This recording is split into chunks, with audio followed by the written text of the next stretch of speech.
No, he ain't done eating. What up? What up? What's going on? We are back with another one. I am Boston Jared, joined by the Casual Rand, What up, though? Coach Dave. Oh, We are the pundits of pugilism. We are down one pundit this evening. The professor will hopefully be joining us for our next show, whenever that's going to be. Probably next week because we got Haney and because we got Haney and Ryan Garcia. next weekend. So I'm sure, right. Yeah, Haney and Garcia. I'm sure the professor going to be here next week. But yeah, so we're here to report on some breaking news, man. For once, we are in sync with the news cycle. And Boots Ennis, Jerron Boots Ennis, it is being reported on Boxing Scene by somebody help me out here. Who is um oh, it just says by press release. Anyhow, it's on Boxing Scene. It's official. Jerron Boots Ennis has signed a multi-fight promotional deal with Matchroom. And this is very, very, very good news for the real Boots fans out there. Not the scorned Errol Spence fans who became Boots fans because they wanted to see Boots beat Terrence Crawford or fight Terrence Crawford, but for the real, the legit Boots fans that don't want to see this kid sit around for 18 months at a time, 12 months at a time, and be inactive and just waste the best years of his career. Eddie Hearn, I believe, is going to do right by this kid. You're going to be seeing this kid fight 3 to 4 times a year for the next 2 years. It might not be against guys who we want to see, but at the very least, he will be active. And he's not going to spend the prime years of his career sitting, waiting to get a phone call from Al Heyman or Steven Espinoza. What are y'all's thoughts? Randy, in the pre-pro, you had mentioned that this didn't make a whole lot of sense to you. What was your reasoning behind that? It didn't, because you know what I'm saying. Like, traditionally, the 147 belongs to PBC, and we go down the line. Even though the belts belong to all the other belts, the WBC, WBA, WBO belong to Terrence Crawford. Crawford ain't gonna drop them belts anytime soon. So who is he gonna fight? Like, who? What is there enough people outside of the PBC stable at 147 for Boots to shine? If he was at the place where 147 lived at PBC, and I guess he wasn't satisfied. But going to Matchroom, what are they promising at 147 that he couldn't get at PBC? Well, I think we're assuming that he's going to stay at 147 pounds. If he does stay at 147, then I'm inclined to agree with you. I think the pickings are a bit slim, but I suspect that this guy is going to maybe get one last fight at 147 pounds Well, even and try to move up to 154 pounds and take on some of these guys. Much sexier names up here at 154 pounds. You got Virgil Ortiz. You got Charles Conwell, who's ranked number 1 of the WBC, like running on 18, 24 months now. but you're not talking champions. If you're talking about belt holders, Zoo, PBC, Fendora, PBC. Well, now Zoo's not a belt holder no more. There's only one guy. There's only one guy on PBC with a belt. And but I think he's going to get the belt, a belt back. You know, so I said PBC. What you mean? I think they're going to do a rematch for either the WBO or the W. I think the WBC is going to be a rematch. The WBO going to be that will be dropped. So now that belt goes up in the air, and Boots being the champ in the WBO currently, isn't he the champ in the WBO currently? No, he's not. Crawford has still got that belt. Yeah, Crawford got that belt. And who is Zayas signed to? He signed to top rank. Zayas he would top rank. Yeah, he was top rank. I think I don't know. I think he gets boxed out, man. I mean, there's still a Virgil Ortiz fight for him, and there's the Charles Conwell fight. What is Virgil Ortiz though? Also.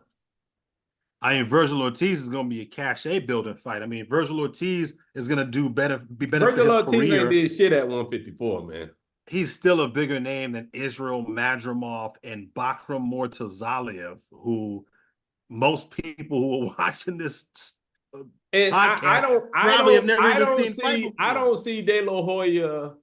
Isn't Virgil Ortiz signed to De La Hoya? He's signed the Golden Boy, but they have a promotional deal with DAZN, just like Matchroom does. But I still don't see De La Hoya allowing Virgil Ortiz to fight Boots. All right, well, let's look at it this way. Virgil Ortiz is getting ready to fight Thomas Delorme either this weekend or the next weekend. Coming up here is his next fight.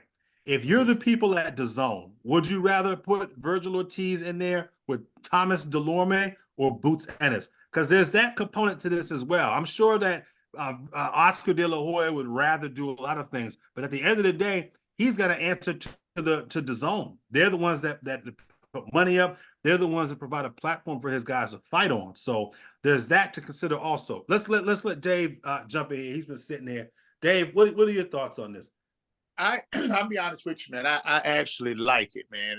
And first and foremost, Boston, I like it for kind of like what you said in terms of, hey, this guy ain't gonna be just sitting around, you know what I mean?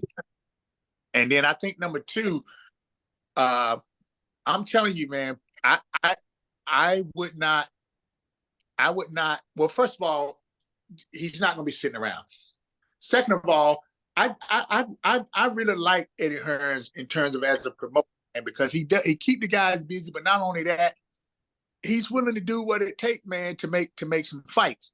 And I've seen that across the board with the men and the women. You know, I mean, like let's take. I mean, y'all know I love the women. You know, like when Alicia Baumgartner even fought Terry Harper, man, he was like, you sure this the fight you want? This ain't gonna be no walk in the park, you know.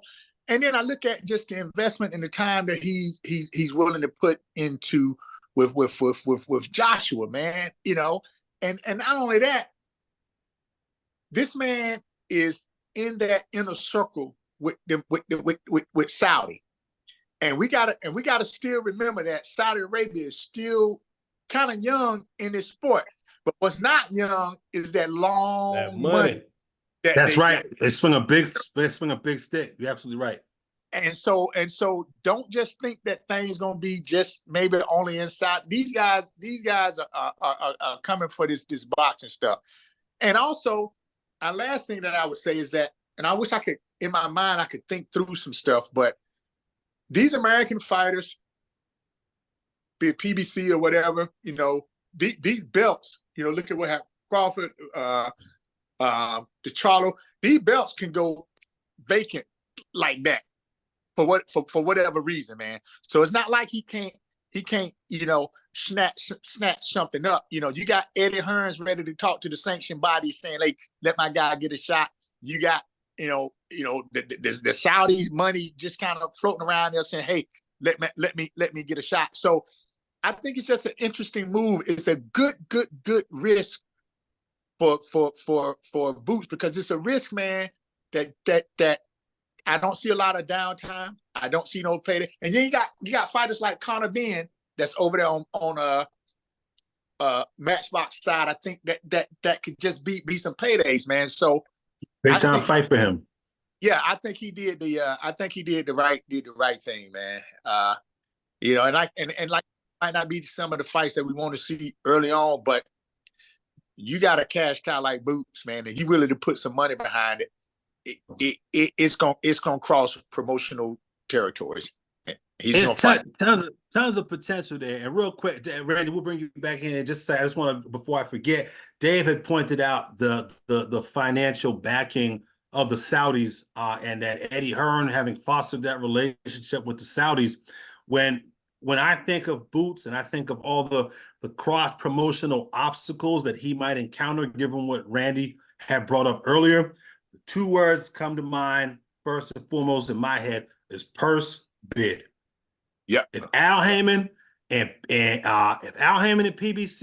or Frank Warren and Queensberry, or Bob Arum and Top Rank don't want to make fights on their own and Boots is in a position to fight for certain belts, guess what? Purse bid. And do you see any of those guys outbidding Eddie Hearn, Matchroom? Because Eddie Hearn was cool with billionaires before he got down with Turki Al-Sheikh, right? I mean, he's bankrolled. That company would have been under a long, long time ago if it didn't have really, really rich people who are invested emotionally and financially in the success of the business. Eddie Hearn has got long dough on his own.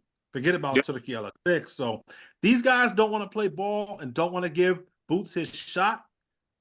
First bid. And these guys aren't going to outbid Eddie Hearn or Turki Al-Sheikh. It's my take. Randy, you want to say something?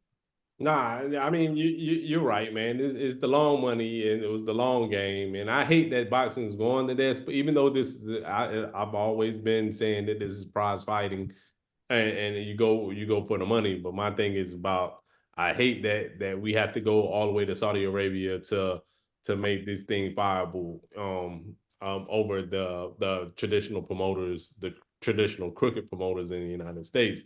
But that being said, I still don't see Boots getting to the promised land with this move. I still think that if he was fighting at 147, PBC would be the best bet. But if you want to go to 154, it's a gamble. You know, I don't know. One belt might be promised. He might have a fast track to one belt, but multiple belts, it's just too much politics going to be involved.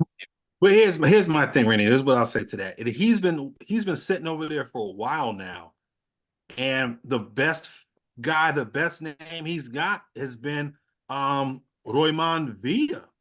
Yeah, but that was all because of the Crawford Spence holdup, though. That wasn't because the promoter was holding them back. It was just the fact that the two cash cows of that time, Spence Crawford, and then the potential the rematch clause pretty much shut everything down. And then once Crawford got all the say so, he was like, "Why am I going to fight you at 147?"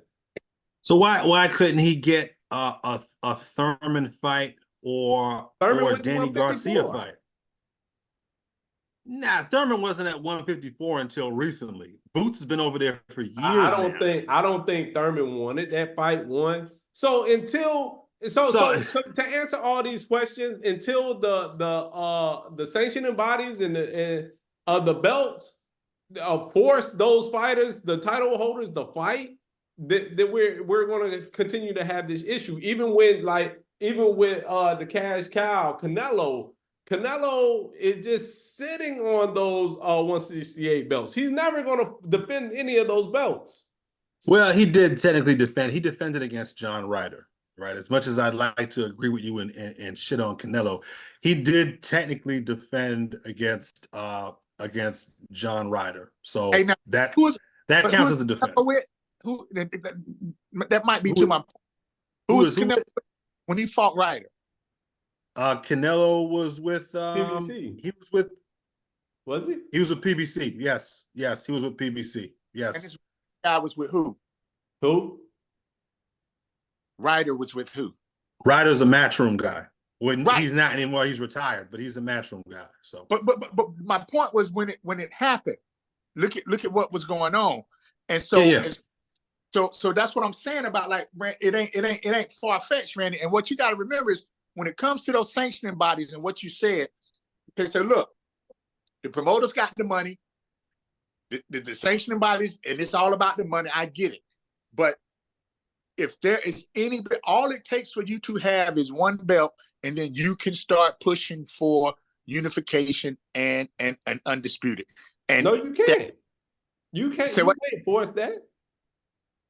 You can always start pushing and forcing for unification among the sanctioning bodies, bro. All Boots got to do is get a belt. Well, he's got a belt now, so he does have a belt now, and this gets at, I don't want to go down the whole Boots and Crawford thing because that's kind of in the past at this point. He I don't know. I'm hesitant to even open that can of worms. Boots does have a belt, Dave, and despite having a belt, he's been unable to get the fights that he's wanted. For a variety of reasons. Some of them we've gone over already. To Randy's point, I don't know if it's as simple as just getting a belt. I think he needs the right backing. So hopefully, now that he's got a belt and the right backing, we start to see some progress from this guy. We'll have to see. We'll have to see. He still represents very, very high risk, relatively low reward. Despite all these YouTube personalities who get on here and bang the drum for this kid, these guys were all Spence fans. To me, they're all scorned Spence fans. None of these guys are real Boots fans. And I don't know that Boots has a real fan base to speak of. I mean, the last guy he fought in Atlantic City, won, and it looked like he fought in some kind of like a church or something like that. Like it just, I don't know. I don't know. There's a lot of work to be done with this kid. He's got all the talent that you can ask for, but in today's era of boxing, you need all the elements in the equation to produce, to cultivate and manufacture a star. I mean, look at a guy like Devin Haney, who's got the accolades, he's got the bankroll, and there's still 10,000, 9,000 plus seats that are open and available at that Barclays Center. Yeah, still a lot. People are going to be walking up buying tickets to that. Right. So it takes a lot. It takes a lot in today's era of boxing, man. But Boots has got the talent, right? To me, that's the most important piece to promoters. I think guys like Eddie Hearn and Oscar De La Hoya would say you need to have the right ethnicity, you need to have the right look, right? Because more backing, have more cachet in the sport, and are more popular because of who they are, where they come from, and what language they speak, and not because of how good they are as fighters. Boots Ennis is head and shoulders so much better than Berlanga and Munguia. It's almost laughable, right? But he's not the same. He doesn't have the same cachet as those guys. So Eddie Hearn's got his work cut out for him. I hope he doesn't think it's just going to be as easy as putting this kid in a fight with a named guy. It's not going to be that easy. But yeah. Other than that, I mean, look, that's pretty much all I got, guys. There's really not a whole lot else going on this week of note. Was there anything else? Was there anything else y'all wanted to add to this? To what we've said already? Hey, I say we do this, man. So we always give predictions about like fights, but here's what I'm gonna do. I'm gonna give you a predictive forecast of this Boots show. This is a really good move for Boots, man. I'm trying to tell you, and it is about talent and money. And I get it, the element of, you don't got this look, that look, this. At the end of the day, this thing is about talent, money, and whooping ass.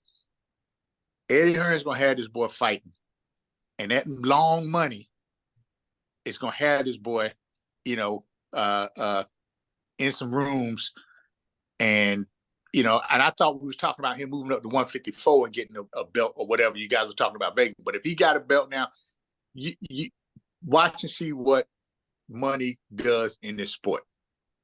Yeah. Now I'm with you. I'm with you, Dave.